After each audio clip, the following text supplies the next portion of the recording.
नमस्कार, खबरों का पंचनामा में आपका स्वागत है। मैं हूं आपके साथ अंशिका। हम लेकर आए हैं देश दुनिया की 5 बड़ी खबरें, जिनके विश्लेषण के लिए मेरे साथ स्टूडियो में मौजूद हैं कैपिटल टीवी के editor in chief doctor Manish Kumar. Doctor साहब, बहुत बहुत स्वागत। धन्यवाद। सबसे पहले नजर डालते हैं हेडलाइंस पर। एनडीए के बिहार सांसदों के साथ पीएम मोदी ने की बैठक, जीत का दिया मंत्र। अमित शाह ने ओडिशा दौरे पर की सीएम पटनायक की जमकर तारीफ। गठबंधन इंडिया की तीसरी बैठक की डेट फाइनल, 31 अगस्त से 1 सितंबर तक मुंबई में होगी मीटिंग। संयोजक के नाम पर लग सकती है मुहर।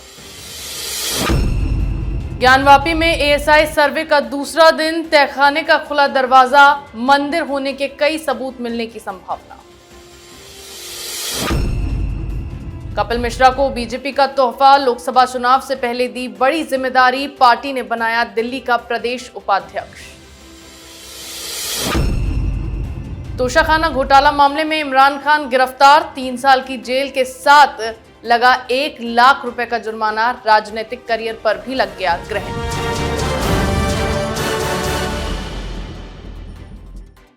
और खबरों की शुरुआत में बात करेंगे पीएम मोदी की बैठक की। बीजेपी 2024 के लोकसभा चुनाव को देखते हुए लगातार बैठकें कर रही है। इसी बीच प्रधानमंत्री नरेंद्र मोदी ने एनडीए के बिहार सांसदों के साथ मीटिंग की। इस दौरान पीएम ने सांसदों को जीत का मंत्र दिया, साथ ही सांसद अपने क्षेत्र में जाकर काम करें, ऐसी सलाह भी दी। पीएम ने एनडीए की एकता, त्याग और स्थायित्व का भी जिक्र किया। दूसरी तरफ गृह मंत्री अमित शाह ने अपने ओडिशा के दौरे के दौरान सीएम नवीन पटनायक और ओडिशा सरकार की उपलब्धियां गिनाई और जमकर तारीफ की। डॉक्टर साहब, बीजेपी लगातार तैयारियों में लगी हुई है। देखिए, एक तो बिहार और दूसरा उड़ीसा। उड़ीसा में सिस्टम क्या है? उड़ीसा में पटनायक साहब कांग्रेस पार्टी को हटाने के लिए पहले भारतीय जनता पार्टी की मदद उन्होंने ली और उन्होंने अपने पोजीशन को मजबूत किया और बीजेपी के साथ अपने गठबंधन को तोड़ के वो अकेले इंडिपेंडेंट हो गए। आज स्थिति क्या है? एक अनसेड करार है। वहां राज्य में सरकार जो है वो बीजेडी की चलती है और वहां कांग्रेस पार्टी के पास एक भी सीट नहीं आता और लोकसभा के अंदर और राज्यसभा के अंदर बीजेडी और बीजेपी दोनों मिलकर के, मतलब इस पूरे राज्य पे डायरेक्टली और इनडायरेक्टली बीजेपी और मोदी सरकार का कब्जा है। कब्जा कहां नहीं है? वो है बिहार। बिहार की स्थिति इस बार बहुत ही इंपॉर्टेंट है। वो इसलिए क्योंकि एक तरफ महागठबंधन है जिसमें सारे 4-5 वामपंथी पार्टियां वो है, कांग्रेस पार्टी है, जेडीयू है, आरजेडी है, वो एक अलग गठबंधन है। वहां बहुत सारी पार्टियों के बड़े बड़े लीडर्स की टिकट कटने वाली है जी। वो क्या भारतीय जनता पार्टी में आएंगे? वो एक बड़ा सवाल। दूसरी तरफ बीजेपी 40 की 40 सीटों पे किस तरह की तैयारी कर रही है अपने गठबंधन के साथ, उसकी ही चर्चा प्रधानमंत्री मोदी ने बिहार के तमाम सांसदों से की है। खबर तो ये आ रही है कि बहुत जल्द जेडीयू के जो 16 सांसद हैं उसमें फूट पड़ने वाली है और करीब आधे दर्जन से ज्यादा सांसद वो भारतीय जनता पार्टी में आने वाले हैं। जी बिल्कुल, 2024 चुनाव के मद्देनजर पीएम मोदी की बैठक और अमित शाह के दौरे के साथ एक साथ 2 राज्यों को साधा गया है। वहीं विपक्षी दलों की तीसरी बैठक की तारीख तय हो गई है। ये बैठक 31 अगस्त से 1 सितंबर तक मुंबई में होगी।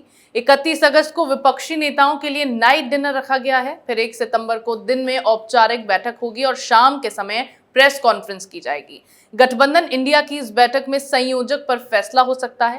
पहले ये बैठक 25 से 26 अगस्त को होने वाली थी, लेकिन कुछ नेताओं के व्यस्त शेड्यूल होने के कारण इस बैठक को आगे के लिए टाल दिया गया था। डॉक्टर साहब, तारीख तय हो गई, क्या इस तारीख पर बैठक हो जाएगी? देखिए, मुझे तो लग रहा है कभी आगे, कभी पीछे, कभी बाएं, कभी दाएं, कभी पटना, कभी शिमला, कभी बेंगलोर, कभी मुंबई। भाई, करना क्या चाह रहे हैं आप? और अभी तो खबर आई थी कि सितंबर के महीने में होने वाला है।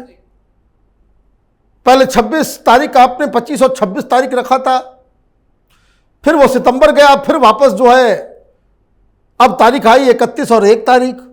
कब तक ये वैलिड है पता नहीं, मौसम की तरह तारीख भी बदल रहे हैं। लेकिन अगर ये कहा जाए कि ये बयान आया है कि 31 और 1 अगस्त का जो समय है वो फाइनल तय हो गया है, तब तो मुबारकबाद देना चाहिए कि चलिए भाई ठीक है, अब सब लोगों को इस तारीख से कोई दिक्कत नहीं है। और अब कोई नहीं आएगा तब तो यही पूछा जाएगा कि भाई किस तरह से आपने तारीख रखी।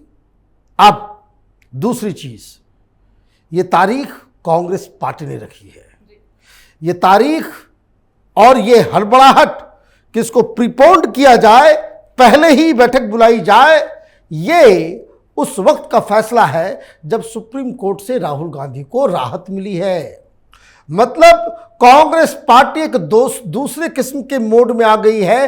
अब वो व्याकुल हो रहे हैं कि जल्द से जल्द राहुल गांधी का नाम प्रधानमंत्री पद के लिए घोषित किया जाए ताकि वो अपना कैंपेन शुरू कर सके। क्योंकि बहुत सारे लोग कह रहे हैं कि भाई राहुल गांधी नहीं बनना चाहते, हम गठबंधन बना करके चलना चाहते हैं। तो भाई कांग्रेस पार्टी देश भर में क्या कैंपेन चलाएगी? राहुल के नाम पे कैंपेन नहीं चलेगा तो किसके नाम पे चलेगा? कांग्रेस पार्टी किसके नाम से कैंपेन चलाएगी? इस सवाल का कोई जवाब देगा? केजरीवाल को अपने ट्विटर हैंडल से ट्वीट करेगी कांग्रेस पार्टी, या ममता बनर्जी को महान बताएगी? तो ये बेकार की चीजें हैं। 2 तारीख जो तय किया गया है, अगर इस मीटिंग में कन्वेनर कौन, नेता कौन, पीएम पद का दावेदारी कौन और सीट शेयरिंग का फॉर्मूला क्या है, वो अगर घोषित नहीं हो पाता है, आप ये समझिए कि ये वाकई ही भानुमति का कुनबा है, कहीं का ईंट कहीं का रोड़ा, जो अलग अलग जगह पे जाकर के दूसरे का सर फोड़ा। जी बिल्कुल, तमाम अटकलों के बाद अब गठबंधन इंडिया की तीसरी बैठक की डेट फाइनल हो गई है। आगे बात करेंगे ज्ञानवापी सर्वे की। ज्ञानवापी परिसर के एएसआई सर्वे का आज दूसरा दिन रहा। सुबह से ही एएसआई की टीम ने रेडिएशन तकनीक के जरिए मस्जिद परिसर की जांच शुरू की। इस बीच आज प्रशासन के हस्तक्षेप के बाद यहां के तहखाने को खोला गया है। मस्जिद के केयरटेकर ने तहखाने का ताला खोला। एएसआई की टीम यहां पर हर एक चीज की बारीकी से जांच कर रही है और सर्वे टीम का मानना है कि तहखाने में महत्वपूर्ण तथ्य छुपे हुए हैं। डॉक्टर साहब, क्या मिला आज तहखाने? देखिए, जो अंदर खाने खबर आ रही है कि तहखाने के अंदर मंदिर के सबूत मिले हैं बहुत, और ऐसे सबूत जो अकाट्य हैं, जिसके सामने आने से कोर्ट में जिसे सामने रखा जाएगा, दूध का दूध पानी का पानी हो जाएगा। अब मस्जिदों में तहखाने होते, ये तो मैंने सुना नहीं। मस्जिदों पे ये तो पता नहीं कहां कहां से ये लोग थ्योरी निकाल के ला रहे हैं। ये तो ज्योतिर्लिंग वगैरह में होता है कि आपके ऊपर का फ्लोर अलग, नीचे अलग, 2-2 शिवलिंग। ये ज्योतिर्लिंग जहां जहां है वहां वहां इस मंदिरों का वो तौर तरीका है। खैर, रडार पेनिट्रेटिंग सिस्टम से कई जानकारियां हासिल हो गई है। जो सूत्र बता रहे हैं वो यही बता रहे हैं कि औरंगजेब पैदा भी नहीं हुआ था, उसके पहले से वहाँ पे मंदिर को और भवन निर्माण के निशानी मौजूद है। मतलब ये जो मुस्लिम पक्ष की तरफ से कहा जा रहा था कि भाई वो तो प्लेन ज़मीन थी जिसके ऊपर औरंगजेब ने, बड़ा महान राजा था औरंगजेब, बड़ा दयालु था, सेकुलर था, तो वो जो सेकुलर औरंगजेब ने जो है वहाँ पे मस्जिद का निर्माण किया था। ये वक्फ की ज़मीन है। ज़मीन के अंदर से सबूत अपने आप निकल रहे हैं।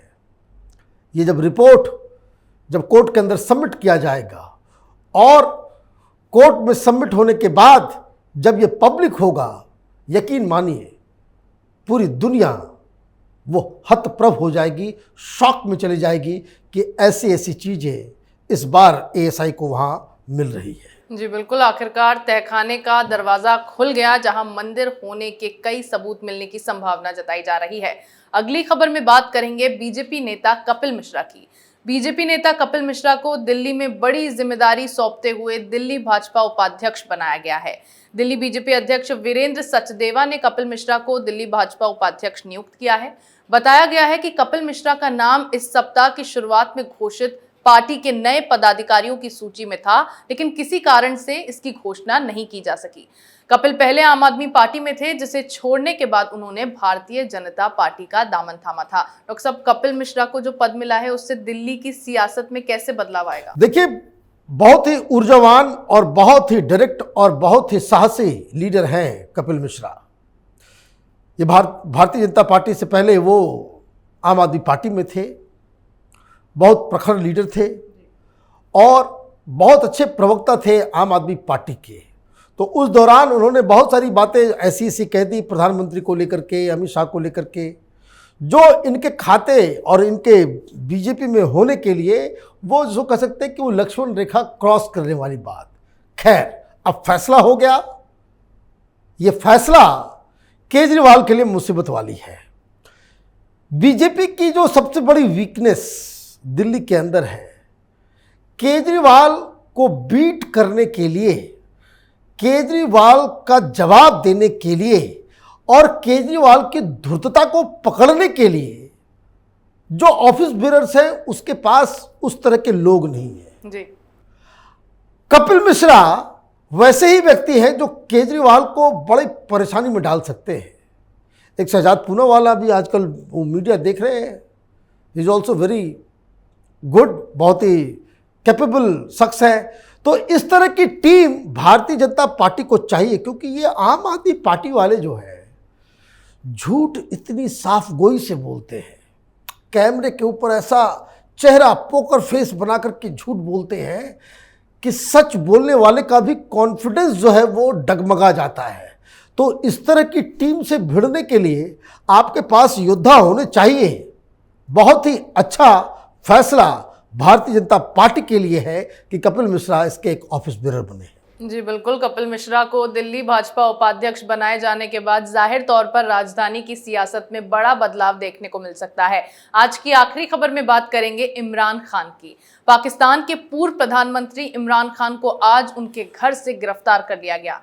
इस्लामाबाद की ट्रायल कोर्ट ने तोशाखाना मामले में इमरान को दोषी पाया है, जिसके लिए उन्हें 3 साल की जेल की सजा सुनाई गई और 1 लाख रुपए का जुर्माना लगाया गया है। इसके साथ ही कोर्ट ने इमरान के 5 साल तक चुनाव लड़ने पर रोक लगा दी है, जिसके बाद इमरान की पार्टी पीटीआई ने अब हाई कोर्ट जाने का ऐलान कर दिया है। तो सब फिर से 3 साल के लिए जेल और 5 साल के लिए राजनीतिक करियर पर ब्रेक। देखिए, ये तो मैं बार बार कहता हूं, ये इमरान खान पाकिस्तान का केजरीवाल प्लस राहुल गांधी है। इसने कितने बड़े बड़े सपने दिखाए और किस चीज में चला गया जेल? चोरी करने में। क्या चुरा रहा था?